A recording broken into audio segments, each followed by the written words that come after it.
Thanks.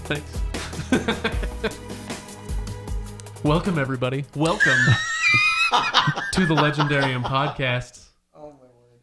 My name is Craig Hanks, and I'm going to be your host for today, just like I am all the time. And over here, well, he's cremier than the windward side of an Alethi barn. It's Ryan Bruckman. And just as difficult to scrape off. Jeez. And I've recently learned the secret of her extensive notes. Turns out they're mostly love notes to Teravangian. It's Megan Smythe. I will kick you in your spears and shove you under the bed. And if he were a Parshendi, his skin would be purple, marbled with pralines and sadness. It's Todd Wenty. Not pralines, but definitely sadness. Yeah. Definitely. So, welcome you guys, and welcome to all of you as well. You'll notice if we all kind of do this, we got gifts from Ken Johnson, who you don't see here, but you will hear him in a moment. Ken gifted us with, I guess this is what he thinks of us.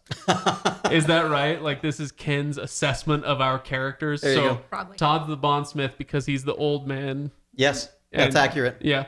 And because soon to be the old man in the sky. Let's go with that. Right.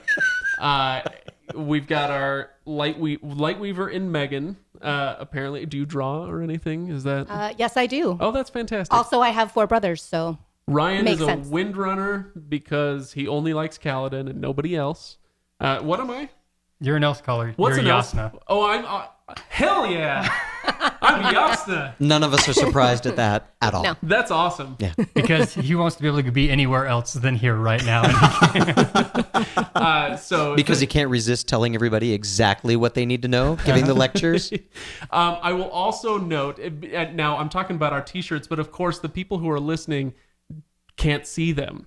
And if you can't see them, you really need to go on YouTube and subscribe to the Legendarium podcast There you go. where we're going to be posting a lot more stuff coming up. You'll notice, again, if you're watching and not just listening, that the studio is coming together. It still sounds terrible because I haven't put up all the foam and everything, but we've got a few things up now. I dare say it looks slightly better than the mudded drywall that we had for the last one.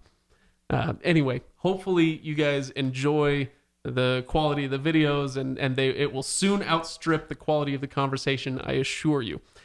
Anyway, I'll also mention the legendarium.reddit.com. Thank you, everybody who went to Reddit and participated in the notes there. I asked for notes and questions from everybody, and we got a good response this week, so we've got a few things to go over.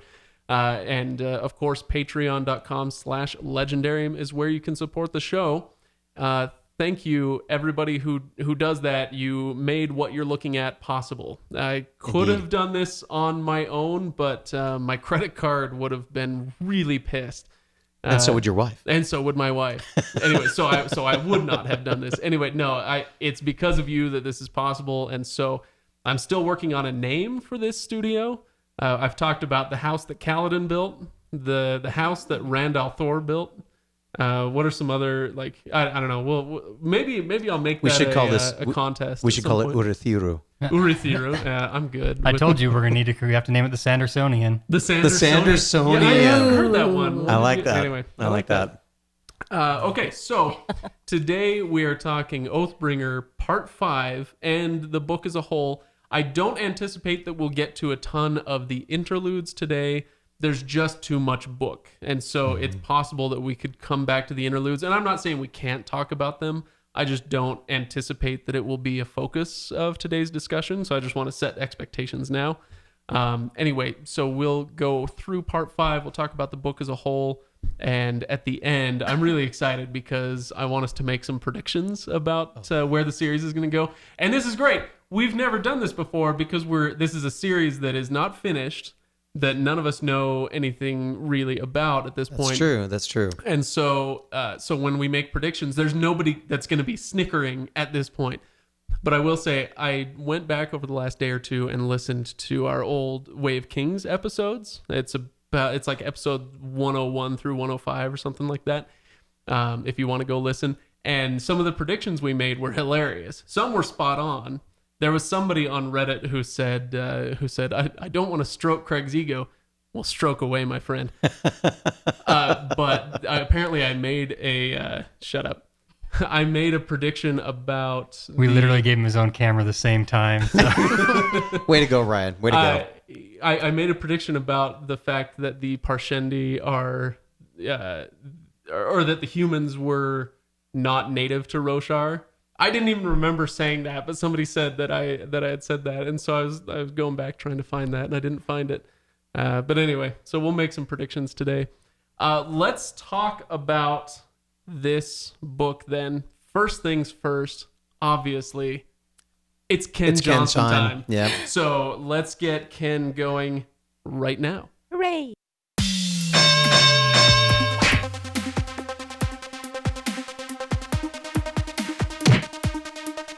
Confession time here. I had a hard time putting this Stormlight insight into words, but then Dalinar reminded me that the most important recap a man can write is not the first one, but the next one. So here we go.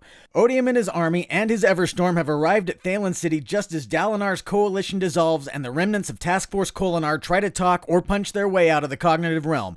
The evil red fog of the Thrill envelops Amaram's army, putting them squarely on Team Hate. Voidbringers control Thunderclast like it's Rosharan Rim. Odium has pretty much everything right where he wants him for his release. So a desperate Dalinar plays his final card, challenging Odium to single combat of champions. That's good, except in doing so he hands Odium his champion, Dalinar himself. Turns out Odium has for years used the Thrill and Dalinar's own natural fighting brilliance to groom him into the perfect champion of hate. And it nearly works, until Dalinar finds the most important words a man can say. I will take responsibility for what I have done. Maybe Amaram and the rest of Team Sadia should have gone to the Blackthorn finishing school for recovering Thrill addicts because they missed the lesson. While Azimir tries to flee Sanderson's very own John Carpenter nightmare, look it up or ask your horror film nerd friends, Lift kicks her captors in the jimmies and to Megan's sure delight returns to be awesome, with Zeth, who uses his third ideal oath to swear fealty to the ideals of Dalinar. And it probably doesn't hurt that he witnesses the artist formerly known as the Blackthorn create Honor's perpendicularity and knock down all of the walls. He unites all three realms, giving the others a path home. He unites at least one of every Radiant Order on Team Good Guy except that darn Dustbringer. And he even manages to unite all three Legendarium levels of story together. And from there, all the punch breaks loose. Caledon with a spear gets to do all sorts of Caledon things and finally gets his revenge against evil Crystal Armor Amaram. Shallan illusions armies like she's never done before. A Zeth and Lift team up, Yasna laying absolute waste to all comers, Edelen and a newly invigorated Battle General Renarin chopping down Thunderclast and directing traffic, Tefft the Radiant and Bridge 4 literally flying in to help. And when the dust settles, Dalinar has bottled up the Thrill into a massive ruby, Odium remains contained, and Taravangian cops to all of his dirty eyebrow-twirling schemes and still somehow comes away without being run through by a Stormblade. Tangent alert, remember that time when Dalinar summoned the Stormfather as a Shardblade? He summoned the freaking High Storm! Speaking of folks coming clean, Edelen cops to killing Sadeas, tying off that thread in disappointing fashion, and Shallan and Edelen marry, thankfully tying off the love triangle story, but with Elhokar still Moashed, Alethkar needs a monarch, and Adelen's refusal paves the way for a stroke of genius in Queen Yasna. Who doesn't want a queen who can vaporize trouble at the wave of her hand? Kind of feel like I need a cigarette. But how is Taravangian still not dead after the crap he pulled? What is the fourth Windrunner ideal that Caledon couldn't yet say? What does Hoyd have planned for the cryptic that he rescued that was clearly meant to turn Elhokar into a Lightweaver, stupid Moash? What and or where is Stormfather's and Nightwatcher's elusive sibling? What in the world is that freaky dagger that Moash used to kill an actual herald? Radiant's Roundtable, let's get to the discussin'. Wow. Well done. Speaking of needing a cigarette, that was amazing. He's getting better at that. Yeah. He was good the first time, but he's getting better at that. And I was thinking, so he had 3 minutes. That was just over 3 minutes. He probably packed like 5 minutes worth of At least. stuff in there. At least. He talks so fast.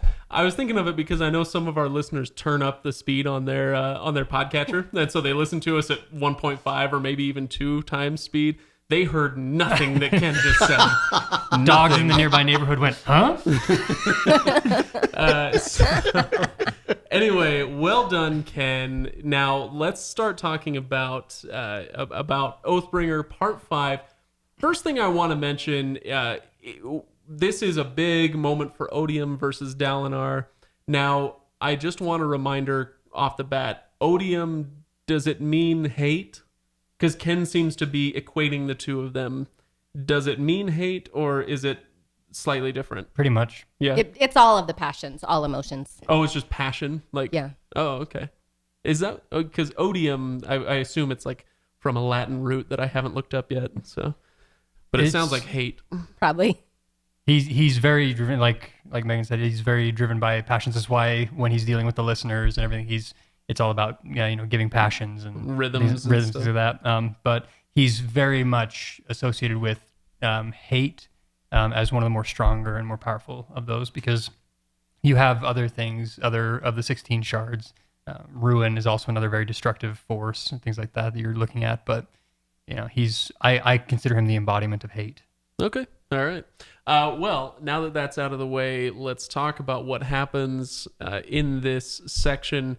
The first thing, I guess, that we should talk about is that confrontation, that initial confrontation. I know this is kind of diving into the heavy stuff right away, but it's the part that gosh, this is once again kind of Brandon Sanderson's face-melting guitar solo of authorship, where it's not flashy writing, so I don't mean the guitar solo that way. It's the part where he has cultivated these characters and this storyline until such a time where he can put them in that situation that he's been building toward and drive that lesson home. Now, he would be possibly uncomfortable with characterizing it that way because he's very vehement about, I'm just a storyteller. I'm entertaining you.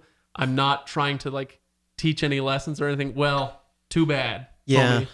So Todd, walk us through what happens in that confrontation. Well, the confrontation when Odium comes in and brings the army with him, Dalinar is faced with this, with the one choice that he can, the only choice that he can make, which is, I challenge you to single combat for the fate of Roshar. He can't beat the army. They'd have no way of being able to beat the army, especially when he discovers and sees the thrill taking over all of the Alethi troops that have been started, that should have been on Dalinar's side. So there's betrayal that's involved from the Alethi warriors.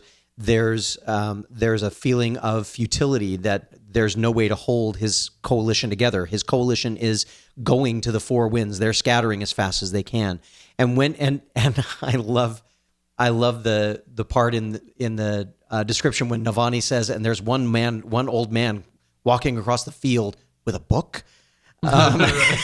And as he goes out carrying it's almost as good as when Lift says he asks Lift if she has any weapons, and she goes, "No, I can't read." Yeah. So great. Can you summon it? Can you summon him as a weapon? She said, "Why would I have him as a book?" And then she makes him as a rod instead. That's even, well, I'm sure we'll get to that later. But the moment where he says, "I challenge you to single combat. Choose your champion," and he says, "Oh, I already have," and that moment. So, okay, I really hate Ryan. I told you, we're getting into the deep stuff right away. There's going to be a lot of emotional reactions tonight. The moment when Dalinar discovers and is made to face everything that he has done and is shown, you have been played, and you have been played by me far better than you ever think you could have played anyone else or played any situation. For me, was one of three spots in this section that I sobbed uncontrollably. I'm a fairly surface emotional person anyway. My emotions go to the surface very easily, but at that moment, when he was overwhelmed again with everything that he had done and had to face it again, especially Evie's death, was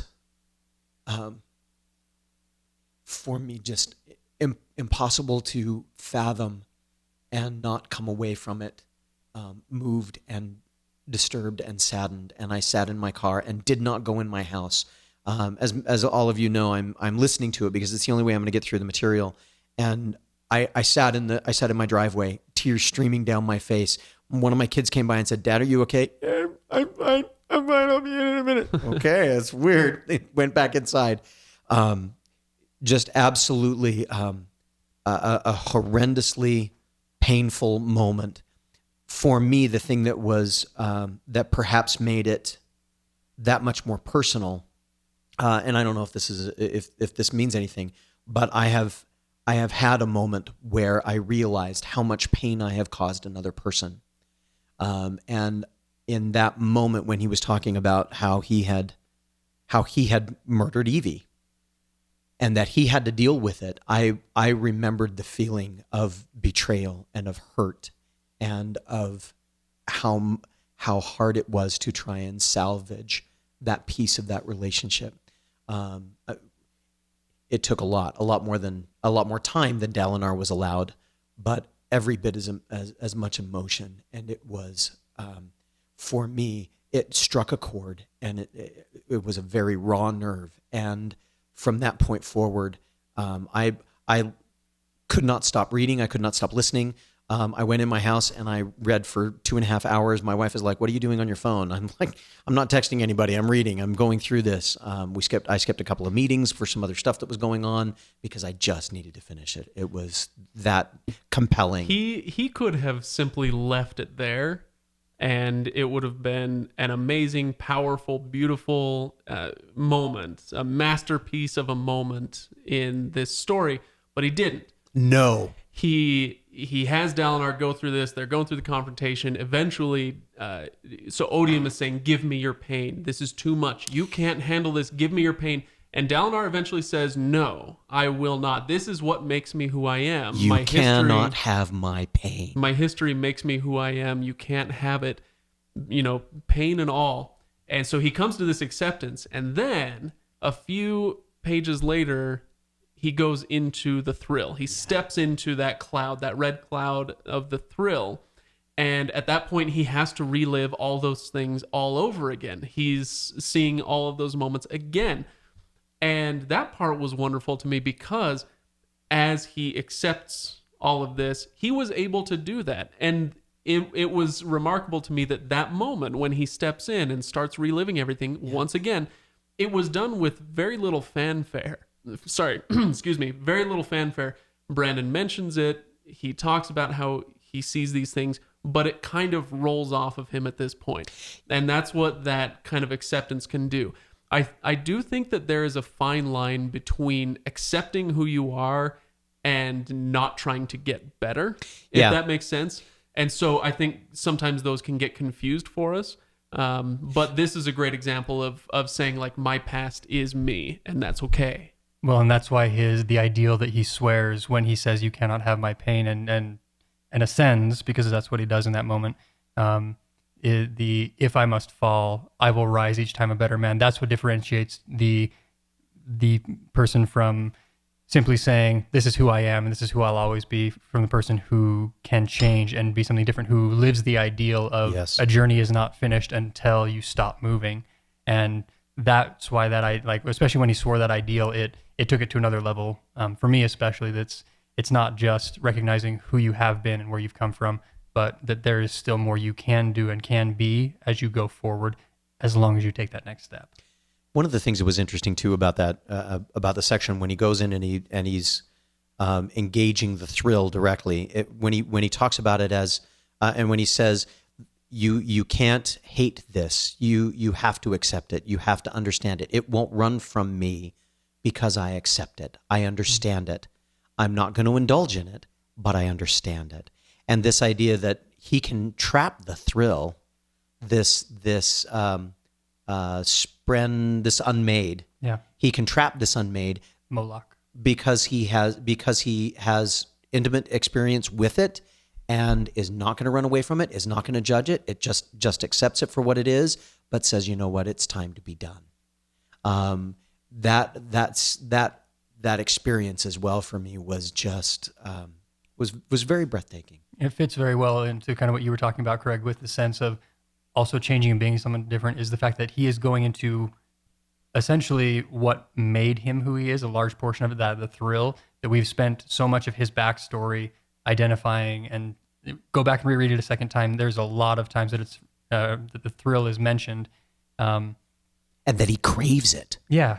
And that's what makes him the Blackthorn. He realizes that in order to, the way he says it to, I think he says it to Lift or something like that. Or no, he says it to Caledon. The enemy brought a big stick and I'm going to go take it away. That's a great line. He has to go face what made him him and change and deal with it. Like, it's not just, okay, now I'm going to move forward. Like, he actually is kind of dealing with it by going and taking this away from the enemy. And for me, that was another, we want to call it part of a repentance process or whatever like that. It was him changing by going and facing what made him him. There's still more to go, but that was a big step and a big physical way for them to do that. And now they have an unmade trapped in essentially a Fabrial. Don't know what you can do with it, but maybe. And it blew the diagram that Taravangian had. That's the other thing that I think was really interesting, is that as soon as that, not as soon as it's over, but after that's over, then Taravangian gets approached by Odium, and he says, "Oh boy, I guessed this one wrong. Now what do I do? Okay, I've got to make a different deal, a different pact." It's so many interesting things. And the thing is it still functions, because Odium kind of looks in that section. Odium looks at the diagram and goes, "Wow, now you want to see how much of this I see? Like you're doing good." And then he opens up and expands everything, and Taravangian's mind goes, "Wow, there's so much more to this." But there's still pieces that's still going to be a factor that's played. It's not a written off piece yet. But it's enough to realize that two things in this story, or two things in this moment, really tweaked some things. One is the diagram can be proven wrong, and the other thing was Renarin when he says, "My visions, they can change because Yasna doesn't." Don't look at me like that, Todd. Todd's starting to get emotional again, and it's going to get me going. When Yasna looks at Renarin and decides to be the loving sister instead of aunt, cousin. Yeah, That's the loving family member decides to be that instead of the righteous, the justice wielder. Well, Yes. she's been the embodiment of what was I talking about? Pragmatism. Yeah, she's our pragmatist, and it would be pragmatic to murder that dude right away. Yes. Get rid of him, right? But no, she is. Family's a funny thing that way, right? She should be able to recognize the worth of a human being regardless of their blood connection, right? But sometimes it takes that little bit extra, right? Knowing that person is family, and that means something. So it's a good moment. It was a very good moment. It answers for us the thing that we come back to frequently in fantasy literature, that the concept of free will. Like, they can change these destinies. They can change what's been put out in the future. They can change those things. Nothing is for certain. So if you want to ask if does free will exist inside this world, yes. Right. Choice and accountability are themes that have run through Sanderson's work. I mean, they run through a lot of works. If we're fair, that's what a lot of literature deals with, is the idea of how much choice do you have, how much responsibility do you take for your choices. And this section does that for all of the major characters. It's a theme that each one of the characters deal with it with Amaram, they deal with it with Tefft, they deal with it with Renarin, they deal with it with Dalinar, with Caledon, with all of these characters deal with easy, Todd. Yeah. Easy. It's not going to be a pretty night. Todd's an ugly crier. I am an ugly crier. And if you don't believe me, watch it on TV. Yeah, thank goodness for YouTube. Well, it's funny talking about accountability, because on the flip side, you have Moash, who apparently has sold his soul to Odium. Yep. Okay, so now we're getting into why people started a subreddit called Moash. Yes. So, Megan, walk me through what happens. What does Moash do? Well, after he killed Elokar, apparently he went back to kind of being a slave of sorts to the Parshendi, hanging out in Kolonor. He's been trying to clean up the castle, but they ask him not to clean up Elokar's blood because it's, a badge of honor. But he is well thought of apparently and well taken care of by the Parshendi, by the listeners, by the Fused, because he did kill a king, and then they start asking him to do other unsavory things for him. Like what? They give him a gold dagger with a sapphire on the handle and ask him to kill one of the heralds, whose name I cannot pronounce. Was it Jezrien? Jezrien. Yeah. So the dagger that he's given, this I do want to get into the choice, but you just reminded me the dagger is specific. It's made of a specific kind of metal, which in the Cosmere could mean something.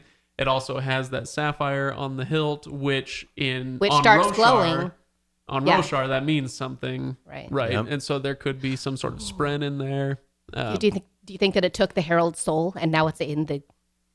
I don't know. Yes. Anyway, That's what I guess. I'm sorry. I'm just gonna turn this one over to I got Ryan. real excited. No, that's not a definitive, like, yes, that happened. Do I think that? Absolutely. Absolutely. Yeah. I think that they are trying to capture, because the herald souls are what are connected to the Oath Pact. And if they can gather those souls back, they could imprison their gods again by locking the souls. Like, that's kind of a theory I've been working through. But yeah, I absolutely think that they have in some way either captured the soul or done something that sapphire is now essentially a fabrial of a god. You're Or a you're subshard. working through theories. Do you have a diagram? I've been drawing in a drawer. Nice. In, on, around, under. Yeah, but he does this, and he has a conversation with one of the Fused, just saying basically what I wrote it down. It's, I have no passion, just numbness. And she says, you've given him your pain. He will return it, human, when you need it. Ugh. But he's basically That's dead inside, and disgusting. he's a slave. Yeah. Too. Well, and they rename him. Oh, that's true. His name is now Vyre. It's Vyre. Vyre. Like fire. Combination of vile and liar. Yes, that's exactly what it is. No, it actually does have a meaning, and I just can't remember what it is off the top of my head. I'm But- having a hard time hating Moash. I'm listening. I'm listening. It's not that I'm having a hard time judging his actions harshly and thinking that he's a giant douche and is making poor choices, etc., Okay. etc. I'm So- not having so we're on trouble board with that. But as it reminds me of Szeth a little bit, where Szeth does these atrocious things, especially through book 1 and 2, because other people hold his oath stone, and he has given himself to a certain cause, a certain ideal, and holds to that completely. In his case, it is, I'm going to be obedient to this or that. I feel the same way a little bit about Moash, maybe even in the opposite way, though, where he has every step in his journey that we've seen, every time he tries to make a decision, it's the wrong one, and he's ruining everything. It's sort of what Caledon went through with Bridge 4. Every single time I try to make a decision, it turns out horribly wrong. I'm done. Who's that over there? I don't care. They can make my decisions for me. And so it's kind of, I feel a little bit of a similarity there, where he is broken, and this is what he's finding to fill himself, versus what we see with the Radiants. And so it's kind of like, we hate the sin, not the sinner, and all that sort of thing.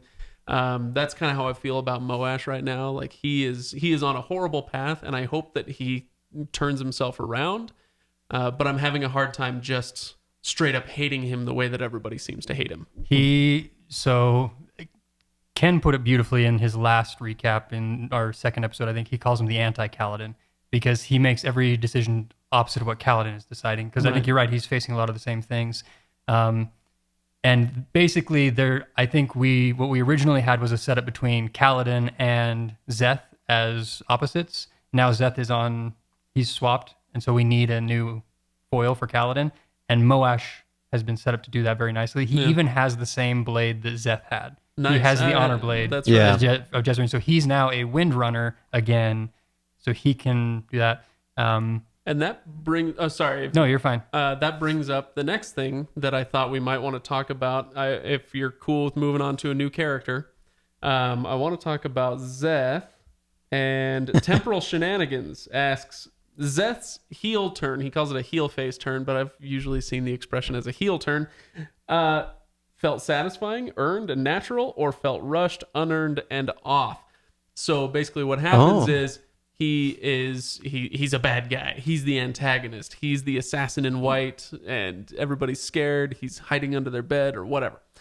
And in this book, he goes on a journey with the what are they called? Skybreakers. He's with the Skybreakers, training with them, and they're asking him to do things that he's not sure that he should do. And so suddenly, in a page, he joins Dalinar. Team Dalinar. Joins Team Dalinar. Doesn't even tell anybody on Dalinar's side. He just makes the decision and then goes and starts fighting for him. It's great.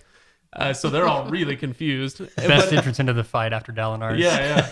Cleaves a Thunderclast in half as he comes flying down. Just So as far as whether it feels earned or unearned, I'm going to go with earned on this one because it is so fitting with his character.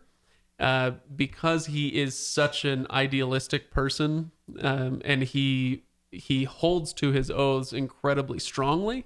And so it makes sense to me that when he changes his mind, he changes it hard and fast and then holds to that, right? So it felt natural to me. I'm kind of surprised that you say that, simply because of the way that you recapped it, because that's not how I see his story at all. Well, and I was rushing through it. There's a whole lot that goes into it leading up to part 5, right? Which is why I am firmly in the camp that this was definitely earned and not. It was not. I wouldn't even call it a heel face turn, because Szeth book 1 is a slave to a rock. He does what anyone says to him, and his dedication and obedience earns him the notice of one of the heralds, who says to him, "I will show you the ways of the Skybreaker, basically, of those who dictate law. Now that you don't have to pay attention to a rock, and obey a rock, whatever this person with the rock says."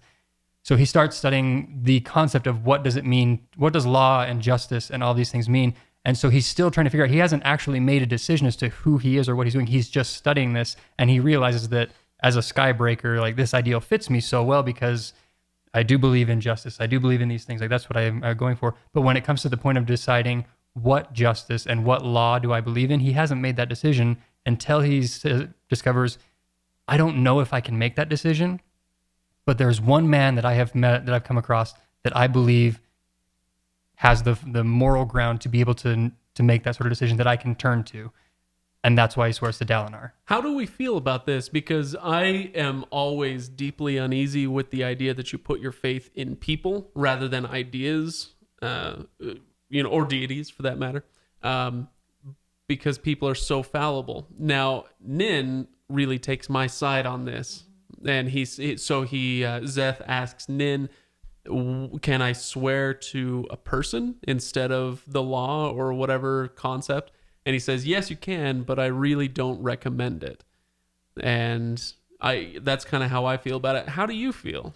In some ways, it felt like he's traded the idea of I will follow whoever's morals holds my rock to I will trust this person with my rock forever.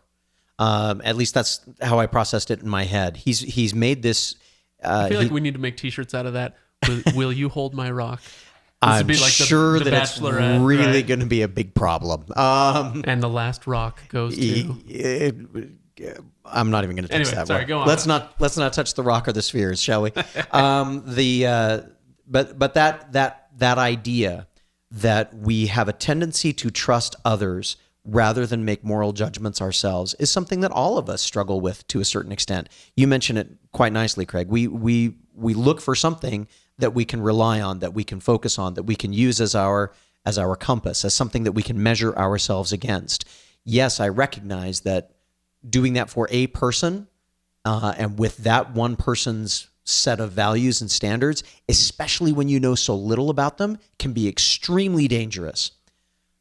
However, we're in the world of fantasy literature, and we've kind of clarified the idea that if someone is going to, and I think for me the thing that made this work is that Szeth was watching Dalinar stand against odium, and he says, and he senses something about that. At least as I was reading it, it felt like he was saying, I sense something different about someone who is willing to stand up to this being, this individual, and that's what tips him over the scale. So for me, it feels, yeah, okay, I'm buying this.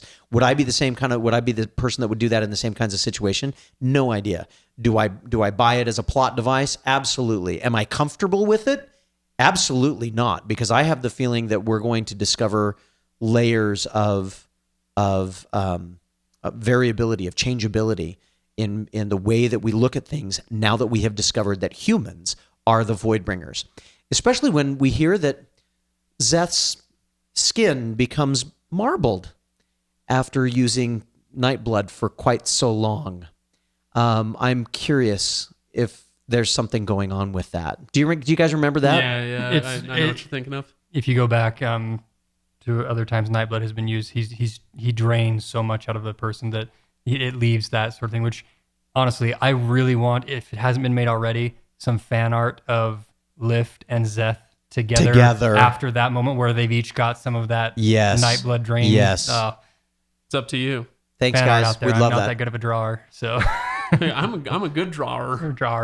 Well, and Nightblood coming from, don't know the name of the planet where he comes from, but he comes from a place where color means so much. And you have Szeth, who is the assassin in white, and then he now has some gray in him as well. And I don't know if that means anything, but I just thought I'm that sure was kind Brandon of a will cool, find some way to make it mean something. kind of a cool concept. And I'm not overly concerned about Szeth and his moral base for the next little while, because his next thing, and this is a prediction, I know this might have been something we've done later, but Szeth is going to go cleanse Shinovar. That's his thing, where the honor blades have been kept for years. If it's okay with Dalinar. Yeah, and that's the thing is, that is going to be that's going to be his book, is the cleansing of Shinovar. And that I think... Well, at least it's not the taint. Thank you, Wheel of Time fans. Yes, that's the call out that the Wheel of Times fans wanted. Back to the taint. Yeah, I think we'll get... like I said, I'm not worried about Szeth's moral compass, because I think he's actually going to separate from everyone else for a little while. They'll be dealing with something else while he goes to cleanse Shinovar and reclaim the honor blades. And that could be an entertaining. And I think now that we have a couple heralds in the mix now as well, because they walked up and kind of met in the little round table of Radiance at the end of that maybe a couple of them might go along and reclaim those honor blades, and we'll get a better idea as to what it is of the herald side of the story a little more. So, well, let's move on to a new character. I want to talk about Caledon. So, Reddit user Mtaal, that's Mtaal, I'm going Mtaal, asks, what do you think about Caledon's oath problems? Well, first of all, it does affect one in 5. I knew you were going to go with this function. It affects 1 in 5 search binders, and so it's nothing to be ashamed of. Let's just get that out of the way right now. As opposed to... No, never mind. Yeah. So anyway, there's a moment. So we're talking about Caledon now. Let's just move on to him. The problem is I'm now writing commercials in my head for dealing with this. Nice old windbreaker or windrunner couple walking down a beach. Can't say the words when the moment's right. It's a windrunner and his friend walking along the beach. Swallow this stone. No! Stop! So anyway. Good, people can see his blush now. We're good. Lies. You said you like being one of the guys. Yeah. Lies. Lies. So, Caledon. Let's talk about Caledon a little bit. He is kind of a chump at the end of the book. Not really, I'm just kidding. But he Dangerous words to say next to me. I know, right? But he has some trouble with his 4th ideal. In fact, he can't say it, and we still don't know what that 4th ideal would have been. And so let's talk about this moment. So Ryan, set it up for us. What's going on with Caledon when this goes down? So at this point, they're in Shadesmar. They are trying to get through the Oathgate. They cannot. They've got an army. Some of the remaining fused are blocking their path. Well, not only that, can't open it. Yeah, It will not open for them. The father has said that no traveling is allowed, and so they're not able to use the Oathgate to go back through the other to the other side. Edelen has been stabbed by one of the fused and is dying. And Caledon realizes that he's got to save, if he's going to save people, which is his MO, like that's what I do. He needs to go to the next level. And Syl's like, just say the words, you know them. And that's kind of been, it's a thing, like they come to you when you need them, but Caledon can't say them. And it's interesting to me, and probably only to me, the difference between not knowing them and not being able to say them. At the moment, Caledon can't say the words for whatever reason. There's nothing that really says I can't say them because of. I think it's as I was reading that, I had to say to myself, I think it's because he doesn't yet believe them about himself. Very possible. It's something that he knows. He knows what they are, but he doesn't believe he can live up to it yet, and will not swear the oath until he knows that he can live up to it. That's my thought, anyway. Even though like this is a life or death situation, and you think that would push you over the edge to just do whatever you need to do. But one other thing here this is more of a writing thing than it is like Caledon's personality or anything, is Way of Kings, he swears an oath. That gives him his power. Words of Radiance, he pulls out, swears an oath. Yeah. We get into this one, and then all of a sudden it's like, oh, they're in trouble at the end of the book. Here we go. Caledon's about to swear an oath again. Like, part of me is like, I am glad that you didn't just default to Caledon swears another oath, because then we're going to have Caledon has 5 oaths, and he swears one at the end of every book, and gets through it. This is a chance to say there's more to discover. There's other ways of dealing with this. I hadn't thought about that. That's a good point. I don't know if I would have even caught the seeming cop out at that point, but that's a good point. I like it. What else happens with Caledon? Anything of note besides that? I mean, is there anything else that we want to talk about with him? The spear that will not break. That was.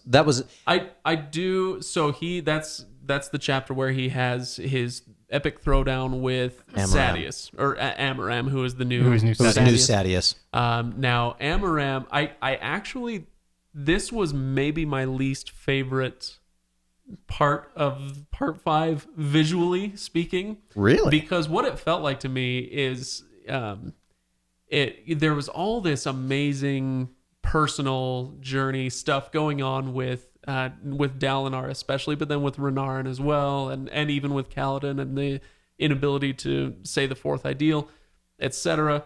And then we interrupt this program for the boss battle of some video game, right? So that's what it felt like to me.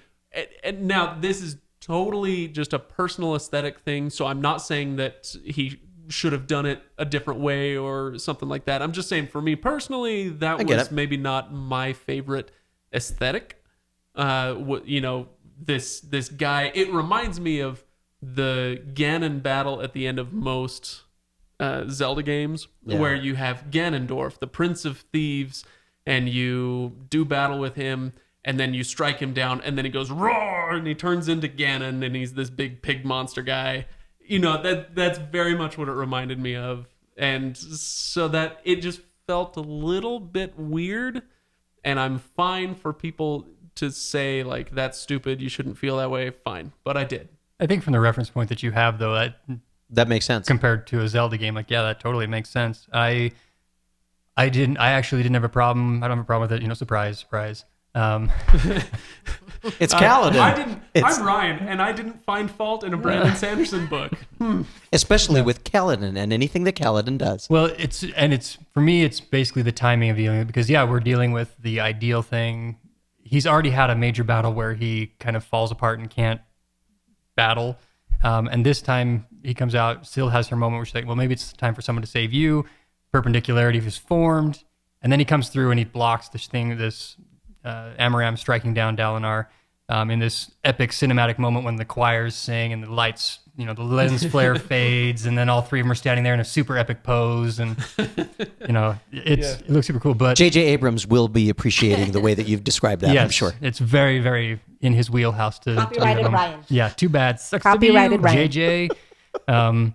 But we have been waiting for this showdown for a while, and I didn't want it to necessarily be a final showdown.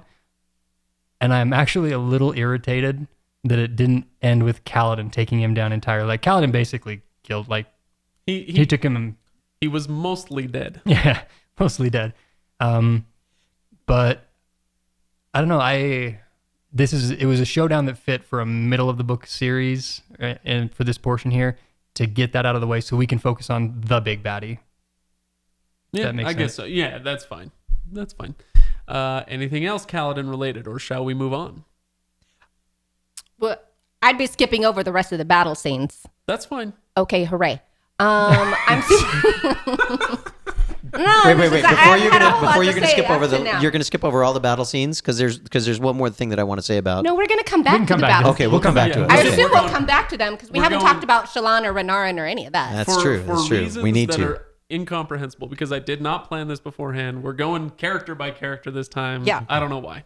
Well, I will say the phrase that where the conversation between Eminem and Caledon as they are duking it out with each other. Yeah. I forged you. I made you what you are. I made you what you are. So if 9 spears break, does It says 10 spears, 10 go, spears to go battle, in, 9 spears break. Did they forge the one that remains? No. They simply showed the imperfections in the other, or something like that. I should look that up. I should have looked that up before. Yeah, it says no. It simply reveals the spear that would not break. Yes, there right. you go. So that's what he's trying to be. It was a great for me. It was a really good level 3 conversation in the midst of a lot of level 1 stuff. So that was just what I wanted to say. Yeah. Okay. call. All right. Go on, Megan. No, I just wanted to say I was surprised and also a little bit relieved that the love triangle was resolved so quickly. Okay. Like, After our first Oathbringer episode, I told you would like the resolution. You'd be satisfied with it. Did you like the resolution? I didn't know that was going to be the resolution. Like in this book, I really thought they were You going to thought- stretch that out till book Oh, I 5. see. Okay. And I did think she was going to pick Caledon, so I'm just thrilled that she picked the right guy. I'm just kidding. No, No, I you're think he not. was the No, right you're guy. not. I think he was the right guy. With but the best explanation ever Yes. to Edelen. Okay. So Yes. what was it? I'm an artist, Edelen. I can look at a nice picture and not want to go get intimate with it. So great. But he can fly. Is that what a girl is supposed to want these days? Looking it up in the list of manners or whatever it was. That was a great reference too. Don't you know the guy being able to fly is like a girl being pretty? It's not everything, but it helps. Anyway, I did think it was interesting though that Caledon, like he sees what is happening. He goes, no, she's chosen Edelen, and he just is okay with it. Like I was a little bit surprised that it all ended so quickly and so easily. But then I guess maybe it wasn't as easy as I am saying that it was. But it was just nice to have that resolved because it was a piece in the book, but it's not what the book was about. But for a while of it was the love triangle was distracting me. So I'm glad that it's... Yeah, I never had a real problem with the love triangle. As long as it doesn't get out of hand or too Exactly. angsty or teenagey, I'm fine with love triangles and people trying to figure out exactly what they want. That's fine by me. I really liked this resolution just because it was so matter of fact. Yeah. Where it was like, no, I've made my choice. I'm good. Well, and she did have that weird moment where all of a sudden she was veiled and she's like, oh, but Caledon, no, Yeah. he is not the one. That was so maybe. And Radiant saying, "Well, we are both Radiants." So at this point, maybe we should move on and talk about Shallan then. Hold on. I want Oh, one oh. more. One more Caledon bit. One more Caledon bit, and it's in the same section. One thing was I loved his response that you guys talked about was that he says, talking about that she was, I felt something near her, a lightening of my burdens when I was near her. She reminds me of someone who he never answers, but he has referenced people. Tien, right? It could be Tien, it could be the name I've forgotten. There's a couple other people in his past could be there. He never actually says that. But I do think it is Tien that he's referring to because he then talks about the rock. Like it changes colors, which is a callback to that. But when he starts talking with Tefft and they're looking at rock and they see how broken rock is now that he has done something that he swore he would never do. I'll just read it because it's easier for me to do that. For the first time, Caledon realized that Rock wasn't with the rest of the team. The large Horn-Eater was sitting, stormlight extinguished, on the steps of one of the temples down below. Shardbow across his lap, head bowed. He obviously considered what he'd done to be an oath broken, despite it having saved Caledon's life. "We lift the bridge together, Tefft," Caledon said, "and we carry it." That was such a touching moment to me. On my second read through, when my read was a little more Caledon-centric, because Bridge 4 from the very beginning has always been this great group that is built together, and it is amazing to see what power there is in people who care for one another and share similar ideals and passions and things like that. And when one of them goes down, the idea of lifting the bridge together, when it takes everyone, and if you think back to the bridge runs, men fell and the weight got heavier and got more difficult, but you still carried it. And the fact is, when they all carried it together and learned to work together to do it, it became easier and something that could be better managed by those who were carrying it. It is a one-line callback to the entirety of Way of Kings, and I absolutely love it. Me too.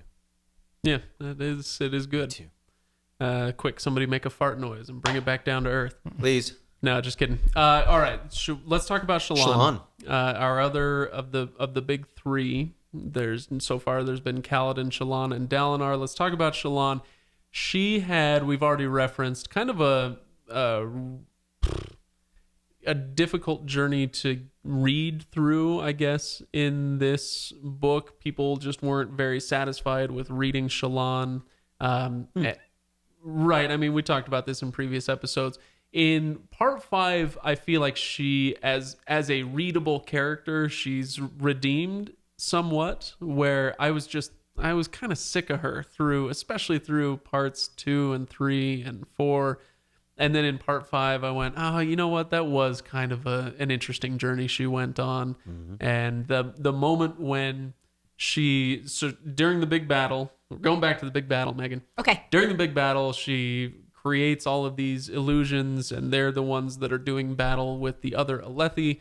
And then when she runs out of Stormlight and she kind of sucks them all back in, she leaves just the two, Radiant and Veil. Thank you.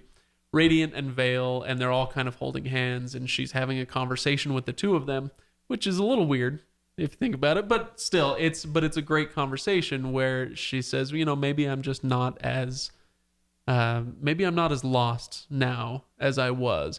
And that made me reassess everything that I had read through the previous 4 sections and kind of helped me understand what she'd been going through that I was too dense to understand before. And the things that made it a little bit frustrating to read. Now on a second read through, she's much more interesting through those sections with that conversation in mind. Right. So anyway, how did you guys feel about Shallan, especially you, Megan? I wanted to ask you how you liked her journey in part 5 and through the whole book.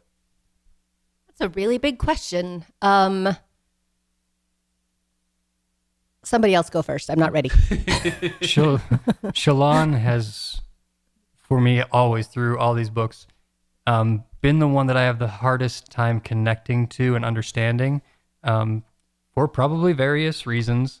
Penises being one. Just throwing that out there. Thanks for Please bringing don't it throw back that down. out I kind of wonder what you would say if I weren't go. here. The same thing. The same exact thing. Yeah, I listened to that one about the lift story. That was a lot of stuff said in that one. What? I don't remember that. Anyway. Yeah. I don't remember. Shallan, the one thing that I think that is interesting about, or at least for me that was interesting about Shallan's journey, is that as she starts out, as we first encounter her, she is teetering on adulthood. She's not quite an adult yet.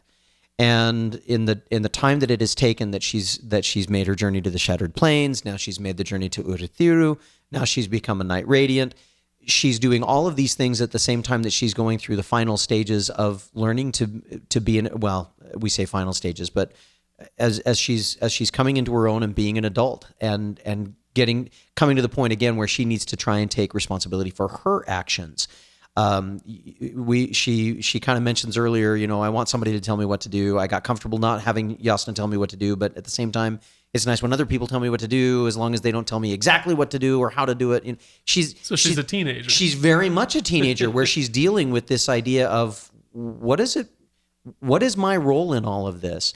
and it feels like that journey is coming to its conclusion and setting her up for the next stage of her life, which is becoming an adult and fitting into that realm. Yeah, I really appreciate that she is starting to. She's had relationships with people, but she's put up walls a lot, and she's finally starting to be honest with people, and she's going to tell Edelen about the mafia. What are they called? Oh, the Ghost Bloods. The Ghost Bloods, right. And her brothers are showing up, so that's going to be a thing. But she has realized that she doesn't know as much as she thinks she does, and she doesn't have as much power as she thinks she does, because she goes to Shadesmar and finds out all these cool things, but she comes back and sees what Yasna is able to do because Yasna has access to Shadesmar, and just goes, yeah, I don't know how to do, that's a lot of stuff. That's pretty amazing, and tells Yasna, I am so sorry that I've been running away because I was not ready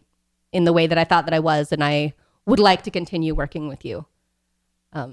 Which I think is a really adult thing to do, especially since she's been chafing against Yasna for so long.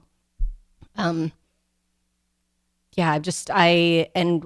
fact that she does continue to learn and to grow in her power, she creates a whole bunch of illusions, but they have physicality to them, where the army slice into them, and they have weight, and they have a little bit of matter, and then she just goes to the whole, and that's spraying blood, and now it's gore upon the land, and like they are real creatures.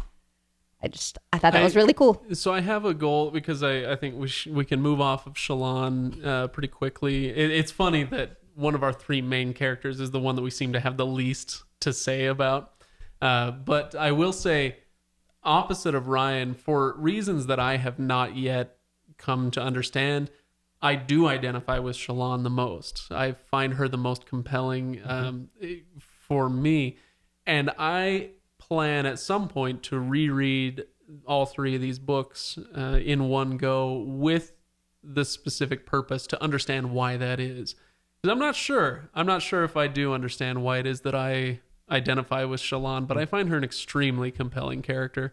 So anyway, let's talk about Edelen, who has one of the least satisfying conclusions to a storyline of all time, I gotta say.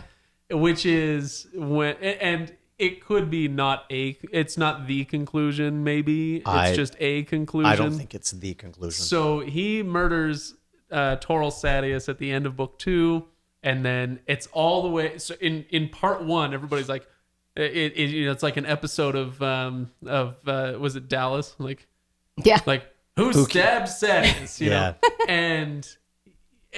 and all through part 1 and into part 2, everybody's wondering, okay, who stabbed Sadius? And we got to find out. And then nobody talks about it. And then in part 5, he tells Shallan, he's like, oh, hey, by the way, I stabbed Sadius in the brain.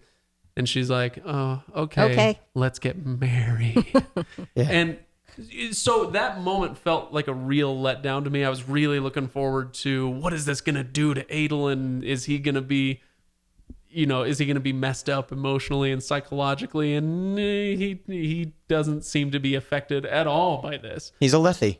He's just another enemy. Well, but he talks about in this moment when he's in his shard, or he has his shard blade again, and he goes out on the battlefield and he murders like 80 people in the blink of an eye, and he looks around himself and says, oh my gosh, this is really different than when I was fighting Parshendi. So I don't buy that. I guess that's just my point, is I don't buy that he's a Lethe, he's warlike, they're all about violence. I'm messing with you on that. I'm just I know. So anyway, Ryan, satisfying, unsatisfying, how did you feel about that moment? First, that's probably the least important part about Edelen's story, in my opinion. Okay, so what are some more important parts? But first, to answer your question here, actually, if the world is on the edge of ending, their response is okay.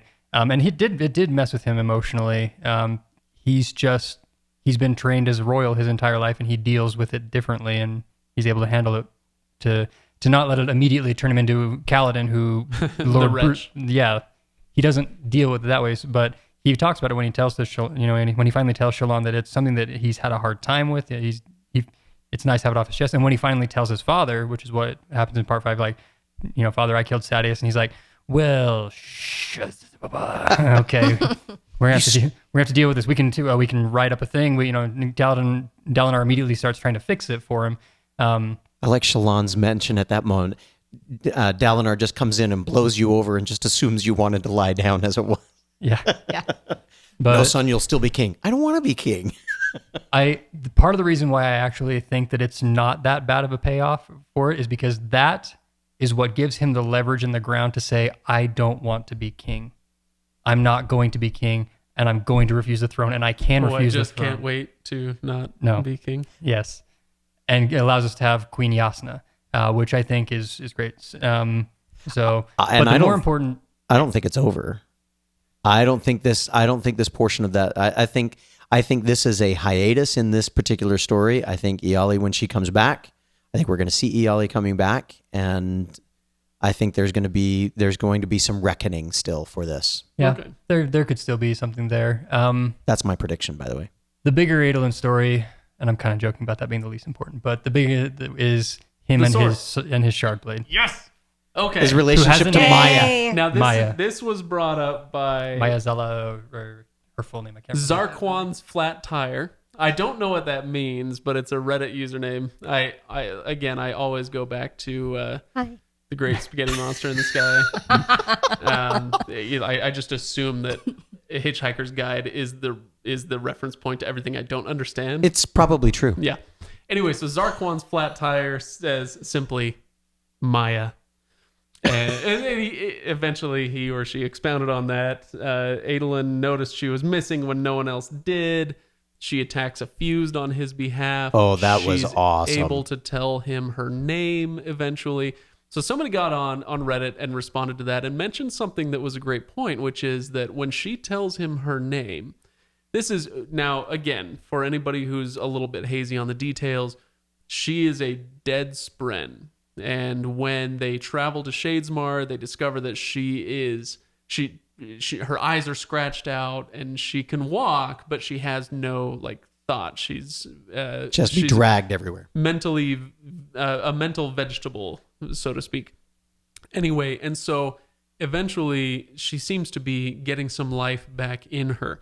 Now, when she is able to communicate her name to Edelen, at this moment, Honor's perpendicularity is still active. All three realms are still together.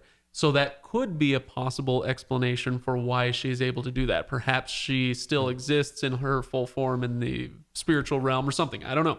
But then Zarquan's Flat Tire comes back with the rejoinder that when she attacks Edelen's, the fuse that's about to kill Edelen, when she does that, the perpendicularity is not yet active. So it could be that something is going on. For some reason, his relationship with his sword is possibly bringing her back from the dead, so to speak. That's interesting. It's a concept because Brandon has said that you could bring back a Spren like that, but it would be very, very difficult in very specific circumstances to do so.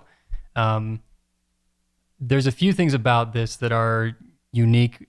One is this has been set up from the very beginning. Edelen has always talked to his shard blade. Oh, that's true. From in Way of Kings, everything. So there's a relationship that has existed between bites of chicken. Yes, right. This has existed for a while, so it's not like it's an immediate change of heart or anything like this for this Spren. This is something that has been built over time. She's aware of his affection, for lack of a better term, for this, even though he didn't understand what she was. And then he's able to summon her in 7 heartbeats, and also he can throw her and hand her off, things like which are things you can do with a shard blade normally, but you have to tap you have to do special things, whatever. Yeah. And it's no longer the case. So the question is, for me, is Edelen able to form somewhat of a bond, like the nail bond with her, which allows her to do those things? And honestly, the attacking of the fused is simply in my mind, is just the effect of the relationship they've built. She cares about him.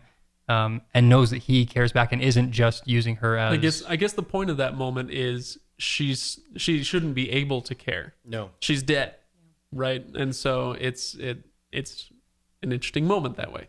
So, But anything else that we want to say about Maya?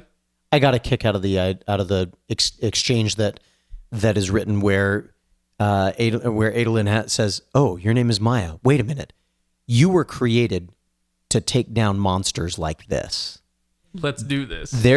I have the feeling that we're gonna be. We saw hints of that in one of Dalinar's visions, with the Knights Radiant taking down a Thunderclast in I think it was by the Clear Lake in the past. Mm-hmm. So I'm anxious to see how that plays into the future and what we learn about that. If that was something that came with Odium, with the creation of the Voidspren and the creation of the Thunderclasts as part of the original takeover of Roshar, and what that means for them moving forward, that they created blades specifically to take down those monsters. I got a kick out of that. That was where my brain started to go. Yeah. I do think that Edelen is destined for radiance. Oh, yeah. And Maya will be the vehicle You don't think for so? that. I hope not. You don't think so?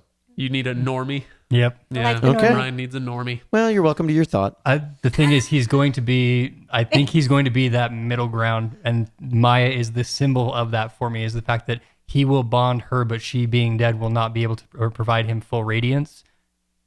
He will be kind of this sub-radiant, this A squire. luminance. I don't know. A luminaire. Well, But- all right. So that's interesting. Let's real quickly, because we only have a few more minutes. This is going to be a long podcast. Obviously, part 5 always is. Let's talk about Tefft.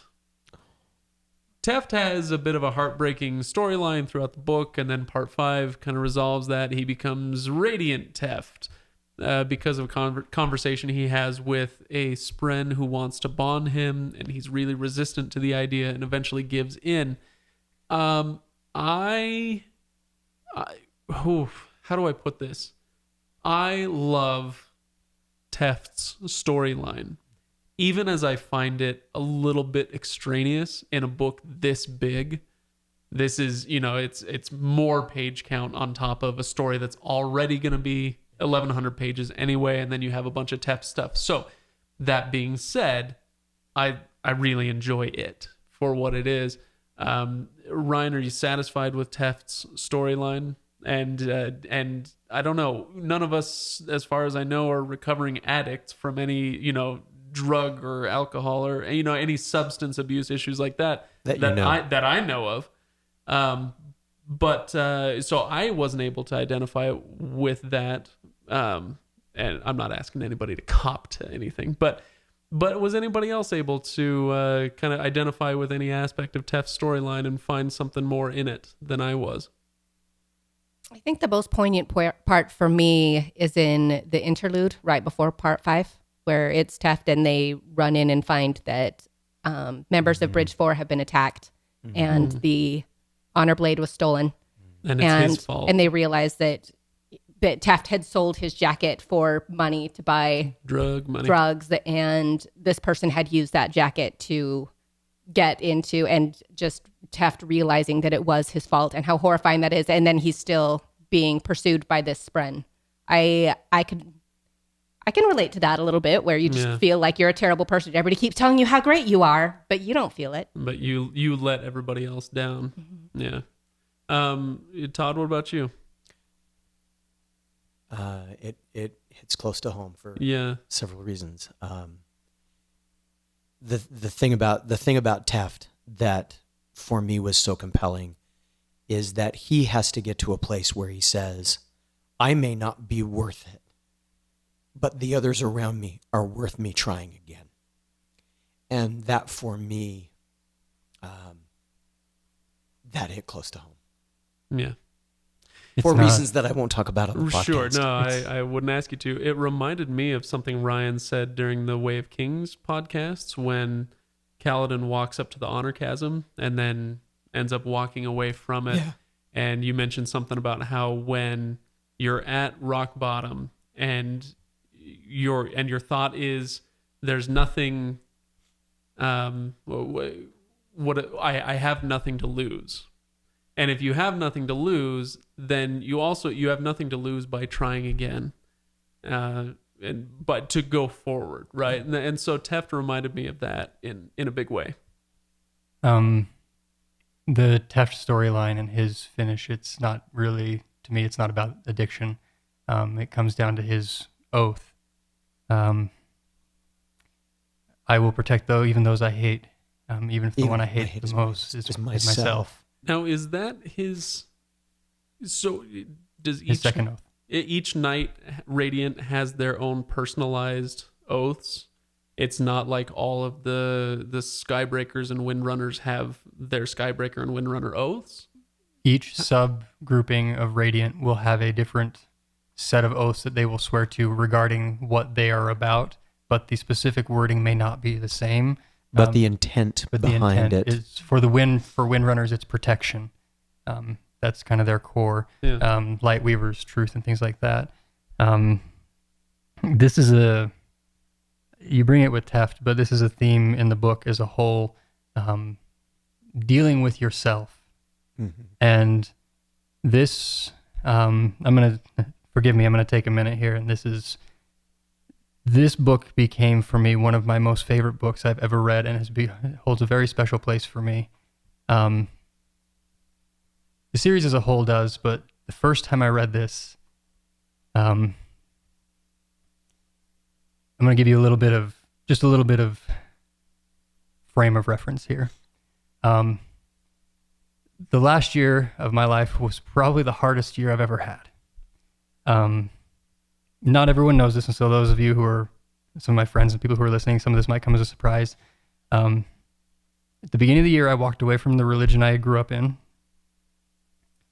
I damaged many relationships, especially my own, with my family, with my wife, and literally drove that to the edge. Battled severe depression throughout the year and tried to cope with it by making myself so busy that I couldn't have to worry. I couldn't deal with anything else. Yeah, I know. Yeah. Trying to schedule me was hard. And it got so bad that it actually hospitalized me towards the end of the year. I collapsed from just being worn out.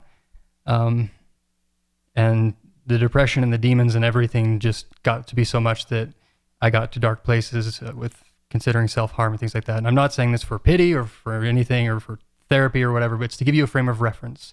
You take that man and person going through that, and you drop this book in their lap, and you put Dalinar on his knees in front of the symbol of hatred and cynicism and the champion and everything, saying, I will take away the pain, just be my champion. And you take Tefft, and this man who hates himself because he just can't seem to be the man that everyone else needs him to be. And you watch Dalinar say those words, say, you can't have my pain, and realize that the next step is the most important. That you just don't give up, you keep taking that next step. When I read that, I closed the book. I couldn't even continue on in the fighting sections. I just closed the book, and I cried for like 20 minutes. I just cried because I was there myself. And thank the heavens, the universe, God, whatever out there, for the people in my life who were the little glory spren that Dalinar has, that one last ray of light and hope, to give him the energy to say, I will, if I must fall, I will rise up a better man. And I will be there for others the way that it is for Tefft. That, to me, this is the power of fantasy and fiction, and especially this series, and why this is so important to me is in a moment where I hit my rock bottom, as I understand it, it pulled me with the help of a few wonderful, wonderful people in my life. It pulled me out away from the edge of the honor chasm and put me somewhere else where I can take the next step so that the journey isn't done. Life before death, journey before destination. Reading my shirt in the back, something like Yeah, that. Hurry. Strength before weakness, journey before I destination. thought maybe you were having some oath problems. Yeah. Yeah. But that's, yeah. Anyway. Okay, so I feel like maybe that's Ryan's final thought on the book. And What? You don't want to talk about the fact that Dalinar ascended and became a god like Harmony? there's a whole lot of other stuff that we could dive into. Dalinar has ascended. Lift was able to walk into the Thrill with no apparent, issues. Anyway, there's a lot of other stuff that I have notes on. There's a lot of other Reddit notes, but we can't go too long on these episodes. Cultivation, the Night Watcher, forgiveness. Oh, jeez. Yeah. So if you're listening or if you're watching, I'm sorry, we're just not going to get through everything. There's a million other things. So if you go to the legendarium.reddit.com and you want to bring up something of your own, we'll do our best to respond there. Yeah. But let's do some other final thoughts on Oathbringer. Megan, what do you want to say? Final thought on this book. I'm really excited that we got to find out a little bit more about Renarin, and that he's being accepted by so many people in his life, starting with Bridge 4, but also with Yasna, and that he was looked up to as a leader during this whole battle and embraced it in that wonderfully awkward way of his, but he did embrace it, and he really tried and had a very key piece in the whole battle. And I'm proud of him, and I'm really excited about him. All right, Todd, final thought. I loved loved is probably not the right word. I benefited from immensely the experience. There the words for how I felt about it just really are inadequate. I've told my son, he's 16, and I said, when you're done with the stuff that you have to read, Stormlight Archive is waiting for you. I'm not sure that he's going to get to that before we get him into Mistborn. We're going to probably have him read a little bit of that first. But it's a magnificent masterpiece, and it's fun to be alive and experiencing it and participating in it to a certain extent. In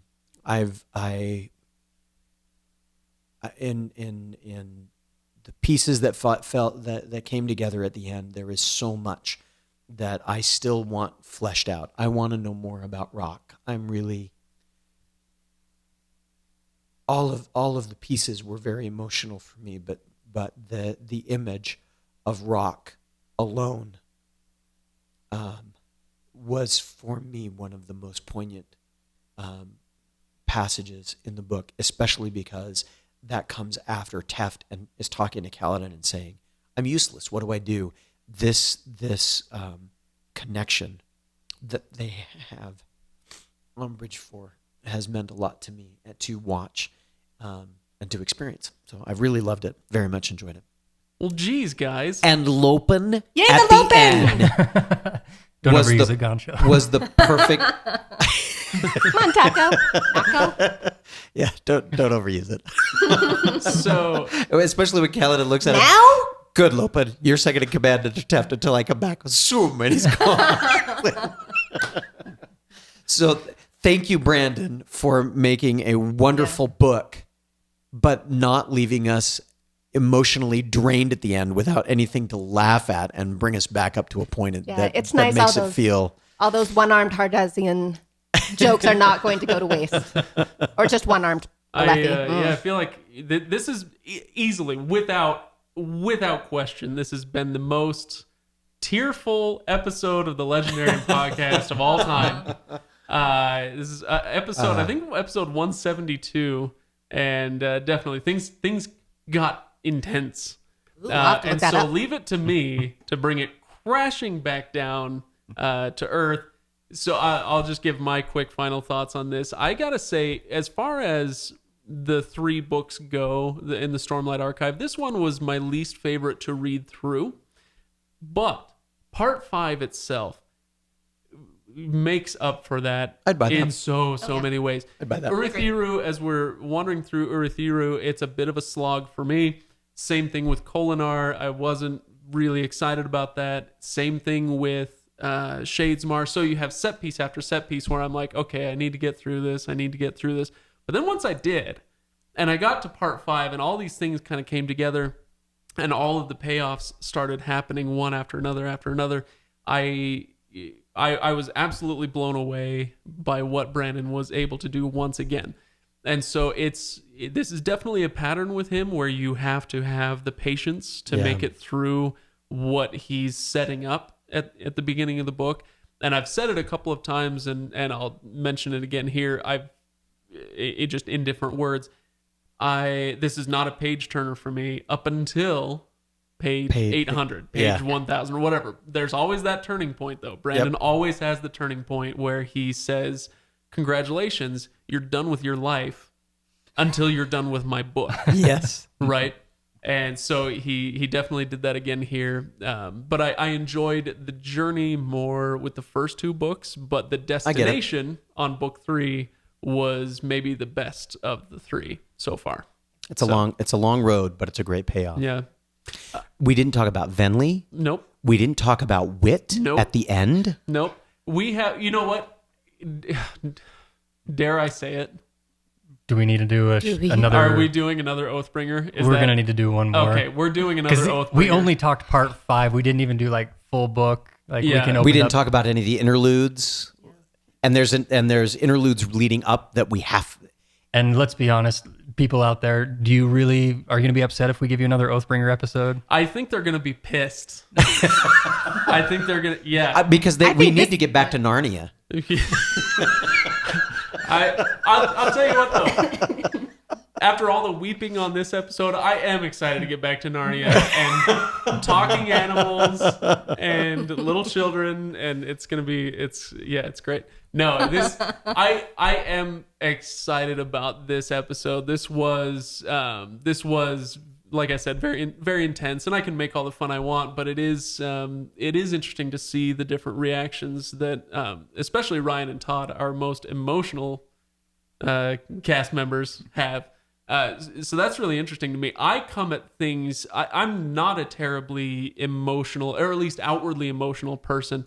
I'm much more driven by intellect. That doesn't mean I'm smarter than anybody, but Look at his shirt. Wow. Look at his shirt. It says Else Collar on it. Look at his shirt. Means. Oh, that's right, because I'm the You're Yasna. Because I'm the Yasna. And so that's the stuff when I'm getting to part 5, all of my like intellectual synapses are firing like crazy, and I'm seeing all these level 2 and level 3 things, but I'm not necessarily connecting with it emotionally the way that you guys do. So it's really cool to see that. So anyway, thank you to all 3 of you for sharing. Let's go ahead and cut and run. I'll also say, if you have entered for the drawing, we are giving away an advanced review copy. Ryan, I think it's your copy that's being given away. Will you bring that next time so I can see it? Yes, you bet. Hooray. If you've entered for that, I will announce the winner on Reddit. Or, I'm sorry, not on Reddit. I'll announce it on Reddit and on Twitter because it was a Twitter thing. So I'll tweet it out, but I'll make sure I put it on all of our other platforms as well. And I will do that this week. I don't know when this episode is going to go up because this one is going to be a little bit more heavy on the editing than some of our previous episodes. And so I won't be able to do it tonight like I usually do for a Monday release. So it may come out on Tuesday. Anyway, point being, whenever this comes out, in the next 24 hours, I will announce the winner of that contest. Now, thank you, everybody, for joining us. Head to thelegendarium.reddit.com. Head to patreon.com/legendarium to support the show and to help us build out this studio and make it sound as good as we're making it look. It's going to take a little effort. So thank you to everybody who has helped us in the past and who will help us in the future. All right. You guys wore me down. We're doing another Oathbringer episode. Hooray! All right. We'll see you guys all next time. Have a good one. All right. Going going to need to show you all of the notes I still have in my book because we haven't talked about them yet.